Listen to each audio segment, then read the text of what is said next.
Well, I thought LeBron learned his lesson from the last time he did this, and all the all-time greats came out in front of and behind the scenes to tell him not to.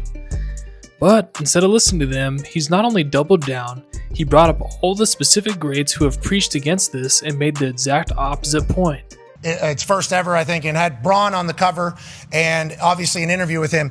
And one of his quotes is legendary. It's just absolutely legendary. I'm not taking nobody over me, says James. There's no question, but I think Mike will say the same thing. Rest his soul. Kobe will say the same thing. Magic will say the same thing. Bird will say the same thing. Shaq could say the same thing. The late, great Wilt, Kareem. I don't think none of us are going to take somebody else. If there's a general manager and he's eyeballing all of us on a baseline with the number one pick, it's going to be hard not to take me, champ. Okay, that's a great question. Yeah. Just crazy work here from LeBron. Let's break it down quickly. Now, LeBron is making the case that because the other all-time greats also feel they're the GOAT, he also has a right to say he's the GOAT. He also clearly is disappointed that he and MJ don't have a closer relationship, but he doesn't understand this is one of the reasons why. The way MJ feels LeBron has disrespected and cheated the game is a big contributor. MJ has always made his stance clear on issues such as load management, team hopping, teaming up with other superstars, and lastly, claiming you are the GOAT. Okay, so you and Michael at a good spot. Who, me and Michael? Jordan? Yeah, we're a good spot. We don't talk. Why not, you think? Because I'm still playing. I think I'm still playing. I'm still focused on my craft right now. When you're done, you think you two will be the only two that can have a conversation? I hope so. All right, well, here's the people that LeBron named. MJ, Kobe, Magic, Larry, Wilt, and Kareem. Do all those people think that they're the best of all time? I think that MJ does, Kobe, Wilt, and probably Kareem. Wilt probably being by far the most outspoken that he is. But I think really if you open their soul, probably only MJ really knows he's the GOAT, because even Kobe knows he copied almost everything MJ did. The beauty of LeBron stating that they all would say they are the GOAT is we literally have video footage of several of them talking about this. Let's see what they have to say. Do you care where you're ranked all time? No, I don't care. I made my money. I got my fans. People understand what I did. If they don't appreciate it, it's okay. It feels like you're underrated. I am underrated, but that's okay. Are you the best big man of all time? Possibly. But I'm not the most successful. Bill Russell was the most successful, and he understood how to make his team win. 11 world championships in 13 years. Beat that, Michael Jordan. LeBron is not going to come close. Come on. Are you better than Jordan? I'm not better than him, but I was at least as effective as he was. And I think the effect that you have on the game is how you should be judged. Bill Russell affected games. You couldn't get a shot near the basket. I know. He terrorized everybody for 13 years. When I was training Andrew Bynum, I told him, look, just go. There's on Facebook. Watch Bill Russell block art. That's all you have to know about how to play defense. Just watch that a couple of times. And Andrew started to get it, but he didn't stick with it. He was more interested in. He didn't love it. He wanted to take the engines out of cars. People always like to talk about who's the greatest, who's the GOAT, and I don't like those discussions because different eras, different players, different rules. Who would be some of your Mount Rushmore type shooters? You named them all, and there's more, Reggie, because I can't think of all of them. Mm-hmm. Dale Ellis was a great shooter. Yeah. There's a lot of great shooters, and you're always going to leave somebody out, and people get their feelings hurt by that. I don't. I could care less. The one thing I do know, I always knew how good I was. Right. I didn't care what you thought of my game now. Yeah. But I knew in the majority of the games I played with the team I had, we're going to win most of them. Mm-hmm. So I had that kind of confidence. But they always talk about the great. I tell people, quit whining about LeBron. Enjoy him while he's here. He's unbelievable. He's one of the greatest, if not the greatest ever.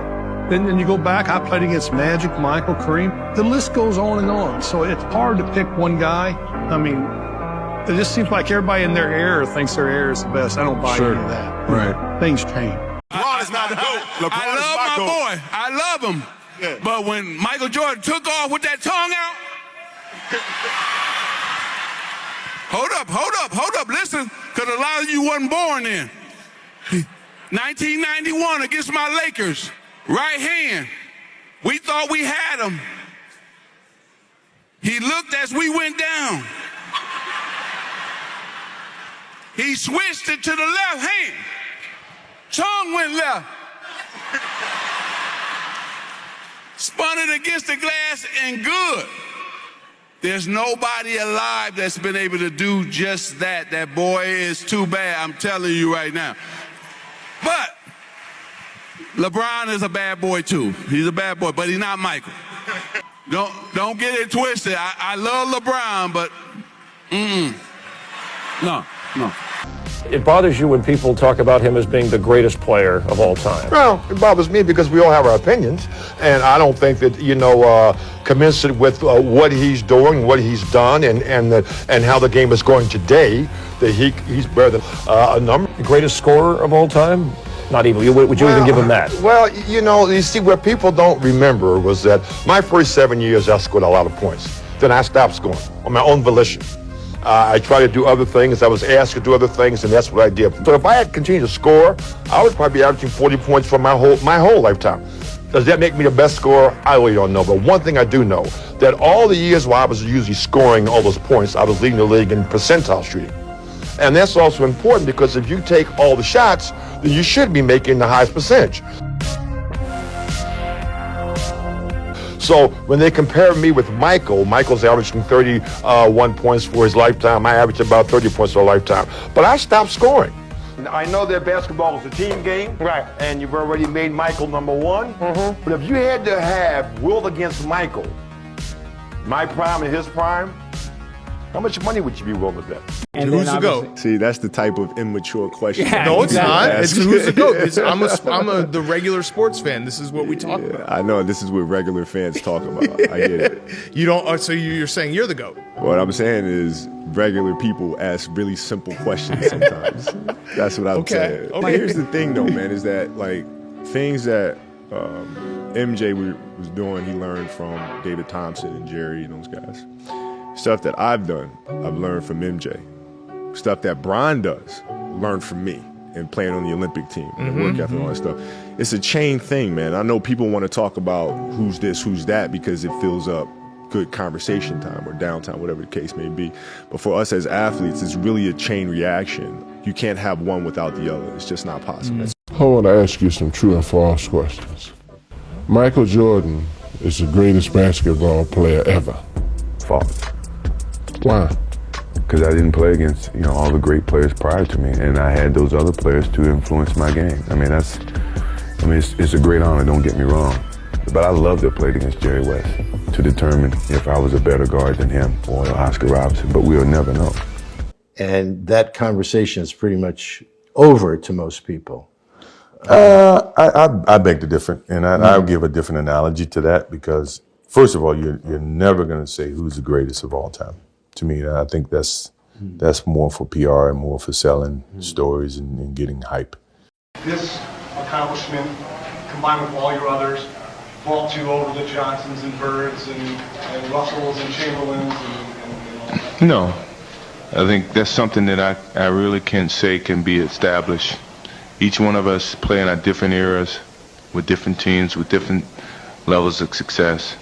And to compare all of them and say one's better than the next, it's an unfair justice to the art or to the artists. Being that Magic Johnson, Wilt Chamberlain, all the guys before me were the artists of this game of basketball, and we've all learned from them, and we've improved the picture to a certain extent. And to say that one improvement is better than all of it, it's an Wow. Now, does that line up with what LeBron said? I would say for most of them, they are saying the exact opposite, of course outside of Wilt. Now again guys, a lot of people just make videos to bash LeBron. I don't want to bash him personally. My goal is for people watching this to form a strong mentality in their own lives. Why is LeBron consistently saying he's the GOAT, and why did MJ and Kobe specifically shut down that conversation and in fact called it stupid and disrespectful for them to comment on it? The first reason is we should never be satisfied. Like LeBron, you're still playing, man. If you're truly still playing to win championships and not to pad your all-time statistical lead, then focus on that, not your legacy while you're still playing. The second reason is obviously the most important: respect. As a kid, if you had good parents, the number one thing they try to teach you is respect. And every time you prop yourself up, you're in essence disrespecting others.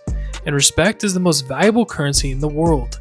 Sure, if you ask people which is more important to them, money and fame versus respect, some might say money and fame. But those who have money and fame will tell you, if they don't have respect, they really have nothing. Respect shown and received back from others keeps you safe, helps you get and keep a job, keeps you healthy and have positive relationships. It also helps you feel like you had a worthwhile life on your deathbed. Hopefully LeBron one day sees this. Thanks for watching, guys. Y'all are the best.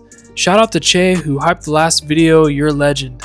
If you guys could subscribe and turn on notifications to see more content like this, we'll all develop strong mentalities together. Also, please consider signing up as a member. That really helps me grow the channel. Much love, guys. Peace. The problem is none of those guys are ever saying that. That's true. That's the problem. That's what I was going to say. That's the problem. See, when we get to this point, and this is the problem that I have with Braun, is that instead of letting other people glorify you or give you your flowers, or a guy like me come on television that been through the trenches with you since childhood, let me come on and tell the world why you're the GOAT. You sit back and just accept the flowers. We don't never hear Jordan say it. And here we are again. And I know we're going to pick it up, but he knows we're going to pick up the soundbite. Mm-hmm. It's just here. He wants us to. We're in the NBA Finals. NBA Finals. And we're being distracted because of this, right? Yeah, but the Big Perk is absolutely right in this regard. He's talking about they would say the same thing. No, they wouldn't. Michael Jordan would never tell you he's the GOAT. I know Michael Jordan. I speak to him often. I'm telling you, he has never, ever, ever once called himself the greatest. Ever. Mm-hmm. It has never happened. Kobe Bryant didn't call himself the greatest. Kareem didn't call himself the greatest. Magic didn't call himself the greatest. Bird didn't call himself the greatest. No, that's not true. That's not true. He could say they might have thought it, but they never articulated it to a reporter for print purposes to be disseminated to the masses. It is LeBron James. Which brings us to LeBron James. Why would he do that? Because the man is addicted to trying to control the narrative. These are the reasons problems exist. And so many people who support him, they haven't seen the forest from the trees. They get caught up in that moment. He's saying something that moment. You know why you can't get caught up in the moment with LeBron James? Because LeBron James ain't caught up in the moment. Everything he does is calculating. He knows exactly what he's doing. He plots and he plans, hoping to have a specific impact. I would know. Yo, Rich, you acting like that's a damn insult to call him number 2 all the time. It is an insult. That's how they feel. That's how they feel. And they feel that way in large part. They think for themselves, but they feel that way in large part because they know that's how he feels. He is still around because when all is said and done, he wants to eclipse every record because he knows down the line from an historical perspective, we ain't going to remember it took him 23, 24, 25 years to do what Jordan did in 13 or what Kareem did in 19 or 20 or something like that. All we going to look at is the numbers. All-time leading scorer, this, that. We're going to look at all of those different things and we're going to say statistically, he's the best. That is why he is still around, because he wants that narrative to be dictated. As I told you before, he's on the Mount Rushmore. He's one of the top 2 in the history in my game. As long as I'm breathing and I'm on the airwaves, it will never be what he wants it to be. Period. Here's what LeBron should do. And anybody who thinks he's better than Jordan, go take out the tape of every game in the Dallas series when Nowitzki beat him. When he averaged 17 a game, couldn't score in the fourth quarter, and was completely outplayed with a better team, Wade and Bosh. Find me a series where that happened to Jordan. Can't.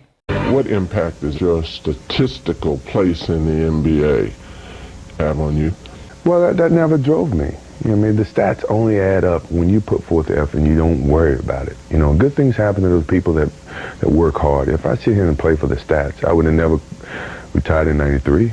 Or I still probably be chasing Wilt Chamberlain's all-time, or Kareem Abdul-Jabbar all-time scoring lead. I mean, that doesn't drive me. I mean, sure, it defines to some extent for people who don't know me or, 20 years from now, we'll never know who Michael Jordan really is.